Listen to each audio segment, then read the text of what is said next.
Serdana şanda CHP ya Başûrê Kurdistanê hêjî li Tirkiye û Bakurê Kurdistanê Rojava yekemîn e.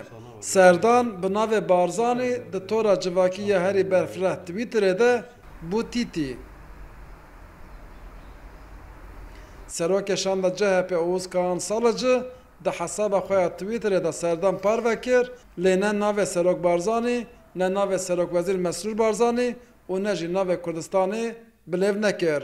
Lê endamê din ê şandê Ûnal Çevîköz berevajê alîkarê serokê xwe navê Mesûd Barzanî weke serok û navê Mesrûr Barzanî jî weke Serokwezîr binav kir. Lê wî jî vê carê navê Kurdistanê bilêv nekir. Li gorî rêveberên navendên lêkolînan bilêvkirin an jî nebilêvkirina hin têgehan ne giring e.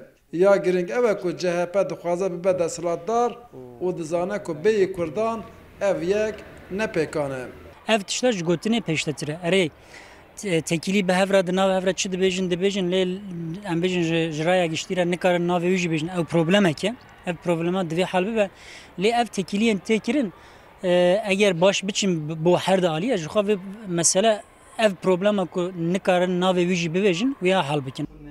Hin rojnamevanên nêzî CHP jî vê serdanê weke serdaneke dîrokî binav dikin. Hem ji bo CHP û hem jî ji bo Kurdan. Lewre CHP serçaviya pirsa Kurd bixwe ye.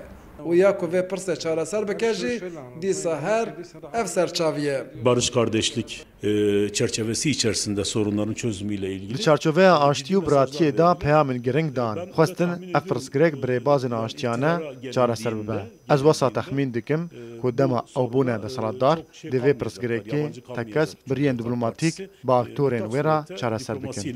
Bir çözüm noktası bulunacaktır diye düşünüyorum. Li gorî beşeke mezina Kurdên Bakur her çi qas ev serdaneke derengmayî jî be gaveke erêniye. Li Tirkiye siyaset li ser dijminatiya Kurda tê kirin. Eger hinkî nêzî hev werin bi hevra têkiliya dayinin ewa çêkin ew ê vê dijminatiya Kurda ji ortaya rabe. CHP viya bizanibe bê Kurda tişkî nabe.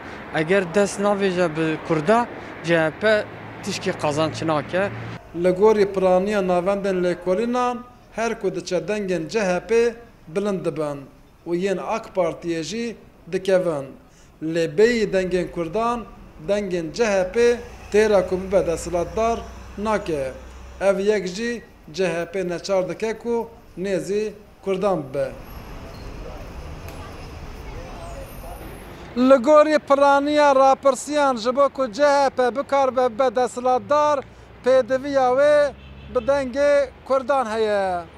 Ji bo ku Kurd jî bikarin mafê xwe bi dest bixin pêdiviya wan bi têkiliyeke baş a bi desthilatdariyê re heye.